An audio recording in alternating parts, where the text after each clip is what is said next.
The most important events in the British royal family over the last 100 years. Scandals, weddings, births, funerals.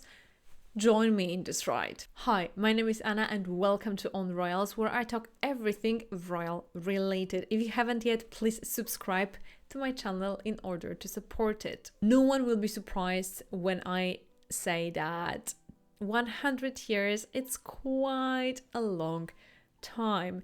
And today I'll try to summarize all that happened in this 100 years very shortly. So if you're new to royal topics, as probably some of you are, it will be a very, very, very good starting point to British royals. You'll have a little bit of an outline. Let's jump back to 1924. In 1924, George V was the King of England and the British Empire. He was the grandson of Queen Victoria, having been on the throne for 13 years already. We have to come back a year earlier to have the whole cycle. In 1923, the second in line to the throne, Albert, married Elizabeth Lyon. And in 1926, the Duke and Duchess of York welcomed their first daughter, Elizabeth, later known as Elizabeth II. And then in 1930, her sister, Princess Margaret, was born. In 1932, George V began the tradition of delivering a Christmas broadcast to the nation. And it was then actually a broadcast to the empire, but today is to the nation, a tradition that continues to this day. Firstly, of course, it was broadcast on the radio, then Queen Elizabeth II introduced the TV, and now you can also see it on YouTube. In 1934, David, then Prince of Wales, met and then became involved romantically with an American, then married, not yet second time divorced, Wallis Simpson. A year later, in 1935, George V celebrates his Silver Jubilee, 25 years on the throne, a cause for celebration for the nation, the whole empire. It was a very joyous moment. 1936, probably the most pivotal year in the last 100 years of British monarchy. On January 20th, King George V passed away, and his eldest son, David, became the king. He took the name of Edward VIII. Throughout the year, it becomes clear that the new king wishes to marry Wallis, who is currently at his side. However, from the standpoint of the Anglican Church and the British law at the time, this becomes impossible. On one hand, Wallis is still married, and on the other is her second marriage, with the grounds for her first divorce not recognized under the current British law. Additionally, a double divorcee is not deemed suitable as a queen consort by the ruling authorities. While the relationship of the couple was reported by foreign press, it was only in early December 1936 that it surfaced to the British media and public. On December 10th, Edward VIII abdicates, and his brother Albert becomes king, King George VI. Edward justified his decision by saying that he found it absolutely impossible to carry the heavy burden of the responsibility without a woman that he loves by his side. And as I said, with the abdication of Edward VIII, his brother became king, George VI, and it was actually also a moment when then 10 years old Princess Elizabeth became heir presumptive to the British throne. 1937, in May, there is a big coronation of King George VI, and in June, a wedding of David and Wallis happened. 1939, George VI and Queen Elizabeth embark on a trip to North America, Canada, and the USA. This marked the first trip by a ruling monarch to America. Besides being a sightseeing tour and cultural trip, it was also a diplomatic visit to somewhat soften American isolationist tendencies. The royal couple became friends with President Franklin Delano Roosevelt during this visit. 1940. On September 13th, during the bombing of London, 2 German bombs hit Buckingham Palace, where the royal couple was staying at that time. Queen Elizabeth famously said, "I'm glad we have been bombed. Now we can look the East End in the eye." The royal couple enjoys significant support and sympathy from the nation during the war, serving as somehow embodiments of British hopes for better times. During the war years, the king made multiple visits to British troops on the front lines, including France and North Africa. 1945, end of the war, with much of the celebration in central London taking place right outside the Buckingham Palace, where the royal family frequently appeared on the balcony as per crowd's request. 1947. In the spring, King George and Queen Elizabeth, but also their daughters Elizabeth and Margaret, the family enjoys the tour to South Africa, and during the trip, Princess Elizabeth celebrates her 21st birthday and delivers a famous speech in which she says, "I declare before you all that my whole life, whether it will be long or short, shall be devoted to your service and the service of our great imperial family to which we all belong." So she dedicated her whole life to the service to the nation. Later on the year, in the summer, engagement between Princess Elizabeth and Prince Philip, Prince of Greece and Denmark, was announced, and in November there was a big royal wedding. After the wedding, the couple holds title of Duke and Duchess of Edinburgh. In 1948, Prince Charles is born now, of course, King Charles III, and 2 years later, 1915, his sister, Princess Anne, is born. Unfortunately, in 1952, after many years of health problems, King George VI unexpectedly dies. And it was very unexpected as he was only 56 years old, and at the time he passed away, his daughter was doing a trip around the Commonwealth. Then she was with Prince Philip in Kenya. A year later, in June, there was a big coronation of Queen Elizabeth II, and after the coronation, also a scandal emerged, which was actually going on for most of the 50s, which was the scandal, or actually a history behind Princess Margaret's marriage. Firstly, she wanted to marry Peter Townsend. He was working at the royal court. I'm sure you know the story from The Crown. But finally, in 1960, she married Anthony Armstrong Jones, and they had 2 children later on. Also in 1960, there was another royal baby born. It was Prince Andrew. And actually 4 years later, in 1964, the youngest son of Queen Elizabeth and Prince Philip was born, Prince Edward. End of 60s, 1969 was the start of official duties as Prince of Wales for Charles, as he had this big investiture in a carnival castle in Wales. And since then, we count his job as Prince of Wales. In 1972, Queen Elizabeth and Prince Philip, they celebrate their 25th wedding anniversary. The time went so fast that we are already celebrating 25th year of their marriage. But actually the couple will enjoy many years more. A year later, so 1973, there was a first royal wedding for royal kids of Elizabeth and Philip, because Princess Anne actually married Mark Phillips, Captain Mark Phillips. 2 years later, Queen Elizabeth became grandmother for the first time, as Princess Anne has her first child, Peter. In 1977, a Queen's Silver Jubilee, so Queen Elizabeth II was on the throne already 25 years. 80s and 90s are decades full of royal drama.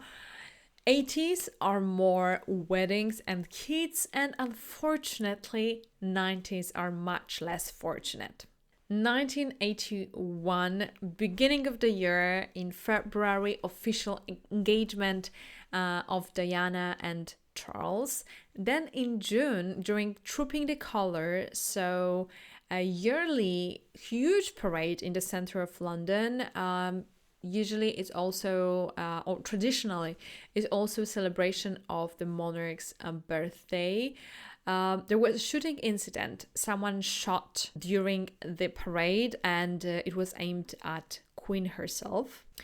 In July, of course, there was a huge royal wedding, the wedding of Charles and Diana. A year later, Prince William was born, and 2 years later, so in 1984, Prince Harry was born. In 1986, Prince Andrew marries Sarah Ferguson, and later on they have 2 daughters, Eugenie and Beatrice. 1992 is the annus horribilis for Windsors and for Queen Elizabeth herself especially, because all royal marriages, all marriages of her children ended up in separation or divorce. Separation of Andrew and Sarah, divorce of Anne and Mark, and a very famous separation of Charles and Diana. 1992 was also a ruby jubilee for Queen Elizabeth, 40 years on the throne, an occasion for a celebration. But unfortunately, because of those divorces and separations, it wasn't that happy year.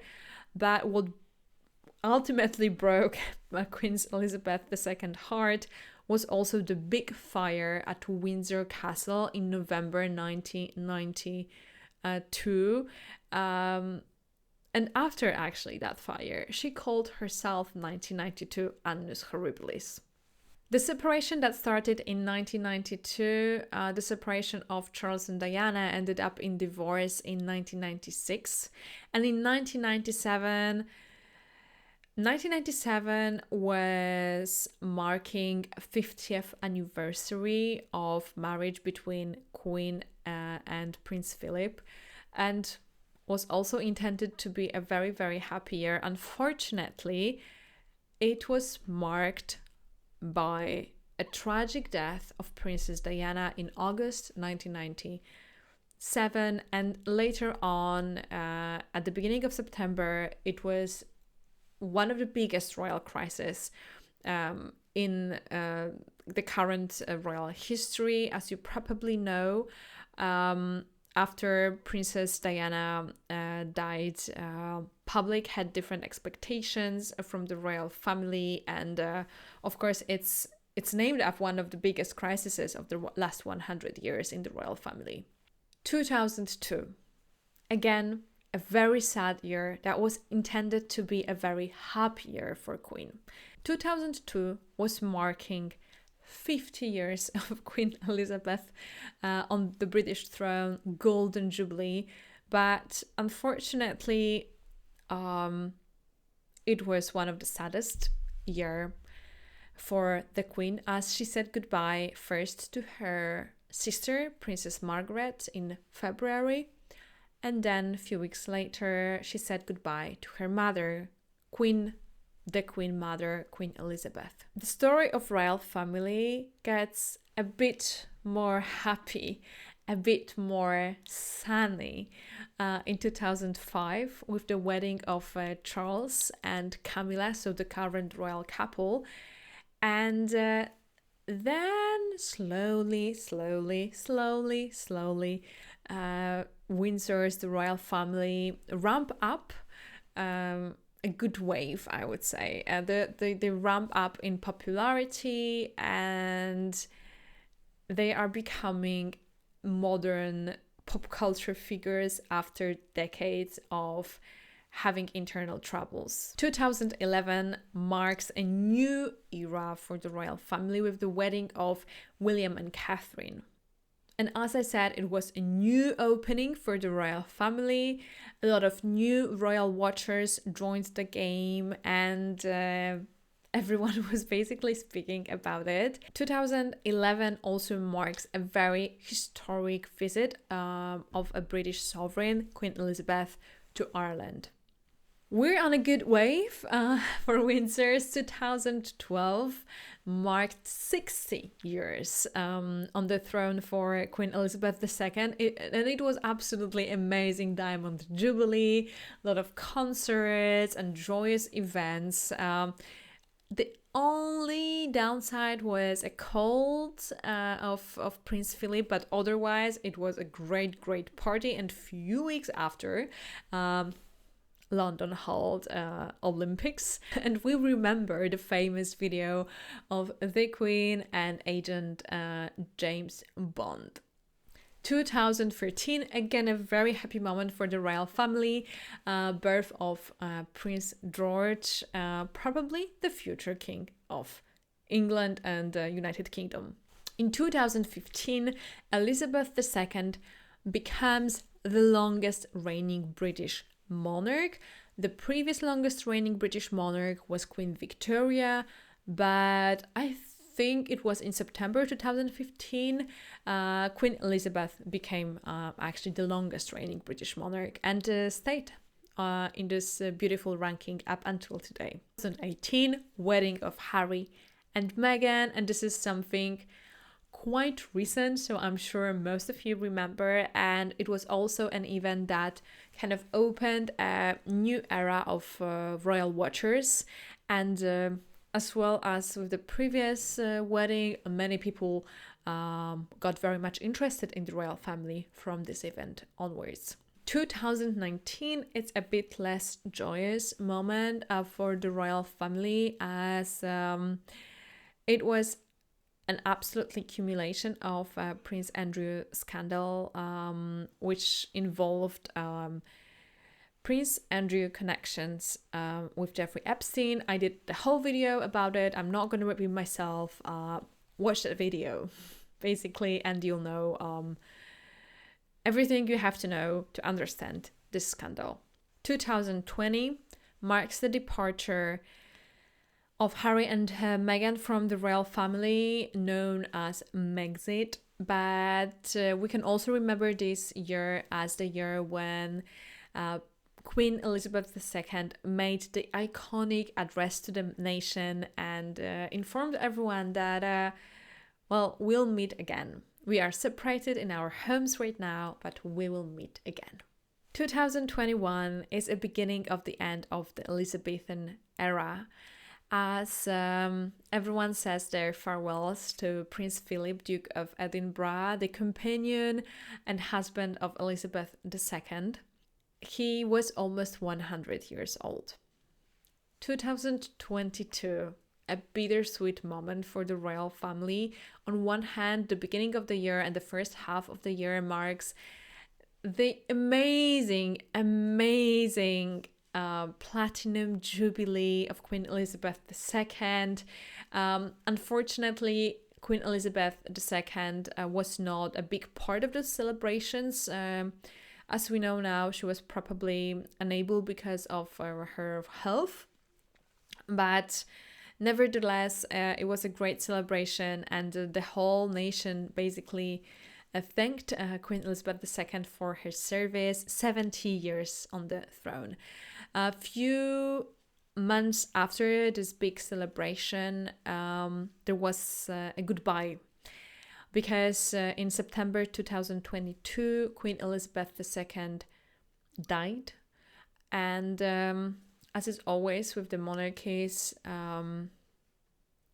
the crown was transferred to her son, Prince Charles, at that moment known now as King Charles III.